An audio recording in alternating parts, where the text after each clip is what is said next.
Di sini saya akan menjelaskan beberapa pengertian tentang ekspor dan impor Indonesia. Pertama-tama perkenalkan, nama saya Jakaria Agus, kelas A2 Manajemen Pagi, Makul, MPI, dosen Adi Musalin, SEMM. Pengertian ekspor dan impor. A. Pengertian ekspor. Ekspor adalah suatu aktivitas mengeluarkan suatu barang dari daerah pabean. Daerah pabean adalah suatu daerah milik Republik Indonesia yang terdiri dari wilayah darat, perairan, dan udara, yang juga mencakup seluruh daerah tertentu yang berada di dalam zona ekonomi eksklusif. Jadi, secara sederhana, ekspor dalam suatu aktivitas mengeluarkan produk yang dari dalam negeri ke luar negeri dengan tetap memenuhi standar, peraturan, dan ketentuan yang ada. Pengertian eksportir. Eksportir adalah kegiatan perseorangan atau badan hukum dengan melakukan kegiatan ekspor. Jika kegiatan ekspor dilakukan dalam skala cukup besar, maka proses pengiriman tersebut akan dibatalkan bea cukai yang berperan sebagai pengawas lalu lintas pada suatu negara. Saluran barang yang hendak diekspor akan selalu mempunyai ketentuannya sendiri tergantung dari jenis barang tersebut. Tidak semua masyarakat atau individu mampu melakukan ekspor karena mereka harus mengikuti beberapa prosedur yang harus diikuti. Namun sebenarnya prosedur dalam melakukan ekspor lebih mudah daripada melakukan impor karena prosedur impor memiliki banyak peraturan khususnya dalam hal pajak. Tapi dalam melakukan ekspor hanya beberapa produk saja yang dikenakan pajak ekspor, yaitu ekspor kayu, rotan, dan crude palm oil. Tujuan dan manfaat ekspor. 1. Membutuhkan industri dalam negeri. Ekspor adalah suatu aktivitas perdagangan dalam ruang lingkup internasional yang dilakukan untuk memberikan suatu rangsangan atas suatu permintaan dari dalam negeri sehingga mampu melahirkan industri-industri lain yang lebih besar. 2. Mengendalikan harga produk.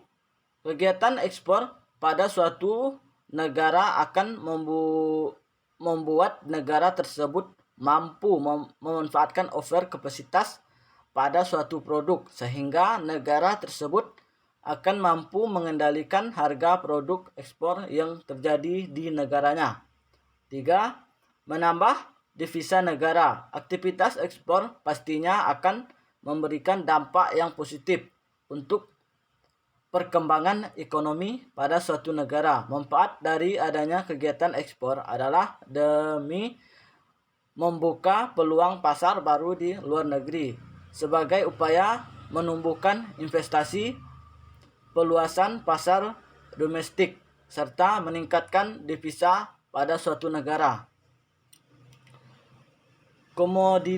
Komoditas ekspor Indonesia. Setidaknya ada 5 komoditas ekspor paling besar yang dimiliki oleh Indonesia. Kelima komoditas paling besar tersebut adalah 1. Komoditas karet. Perlu Anda ketahui bahwa Indonesia adalah negara penghasilan karet paling besar kedua di dunia. Untuk itu, jangan heran bisa karet dijadikan sebagai suatu komoditas utama di Indonesia. Produk karet Indonesia banyak dikirimkan ke beberapa negara maju seperti Jepang, Cina, dan Amerika. Terus yang kedua, produk tekstil. Banyaknya jumlah industri tekstil di Indonesia berhasil meningkatkan devisa dalam negeri. Terus yang ketiga, Kelapa sawit. Kelapa sawit adalah produk yang bisa dijadikan sebagai bahan baku pembuatan sabun, minyak goreng, mentega, dan beberapa produk kecantikan. Sebagian besarnya akan diekspor berupa minyak inti sawit, palm kernel oil, dan minyak sawit. Biasanya Indonesia akan mengirim kelapa sawit dalam jumlah besar ke negara India, Pakistan, sehingga Cina.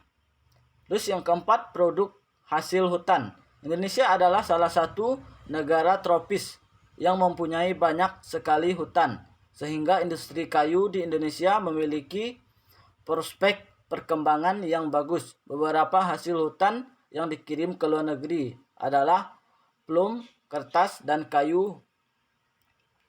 Terus yang kelima, kakao. Perlu Anda ketahui bahwa Indonesia adalah negara penghasilan biji kakao ketiga paling banyak di dunia.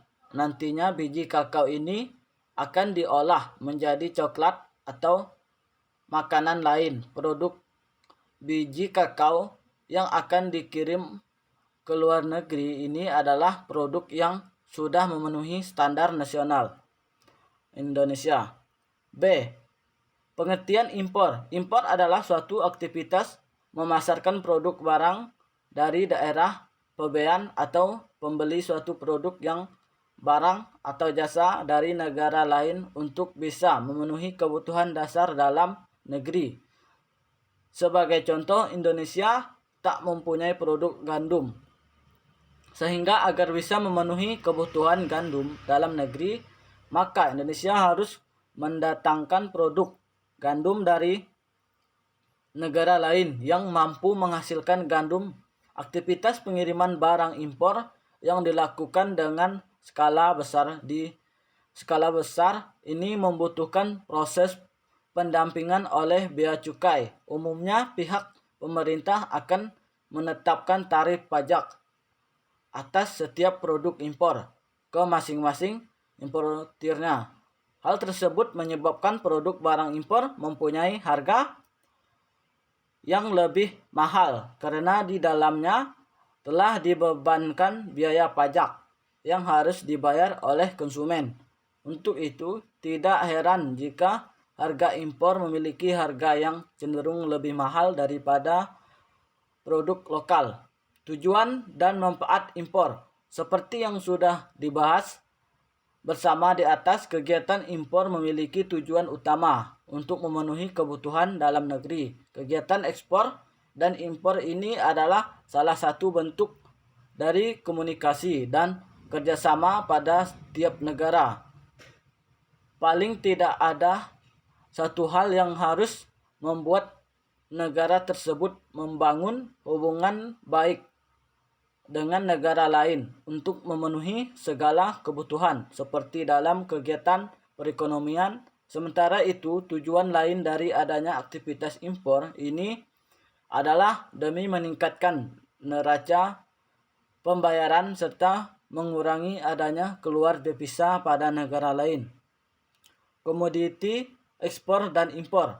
Komoditi adalah suatu produk, barang dan jasa yang mampu memenuhi kebutuhan pembeli.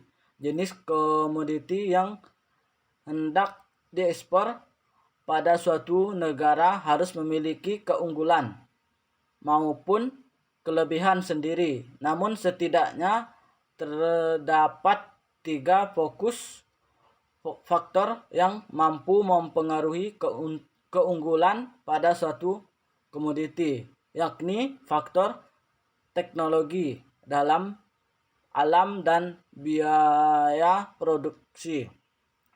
1. Faktor alam. Kondisi geografis pada suatu negara adalah salah satu faktor yang mampu mempengaruhi keunggulan pada suatu komoditas, seperti di Indonesia yang memiliki iklim tropis sehingga banyak pohon karet yang mampu tumbuh subur. 2. Faktor biaya produksi. Selain faktor alam, biaya produksi juga turut mempengaruhi keunggulan atas suatu komoditi. pengaruh suatu harga barang bisa dipengaruhi oleh pengeluaran biaya produksi yang rendah. Semakin murah suatu harga bisa ditentukan dari semakin rendahnya suatu biaya produksi. 3. Faktor teknologi. Pemanfaatan teknologi dalam proses pembuatan suatu komoditi akan mempengaruhi besar pada kualitas produk. Jadi keunggulan suatu produk komoditi juga bisa ditentukan dari semakin majunya teknologi yang digunakan. Sekian penjelasan saya. Kalau ada kata-kata yang kurang dimengerti atau kurang dipahami, mohon maaf. Sekian dan terima kasih.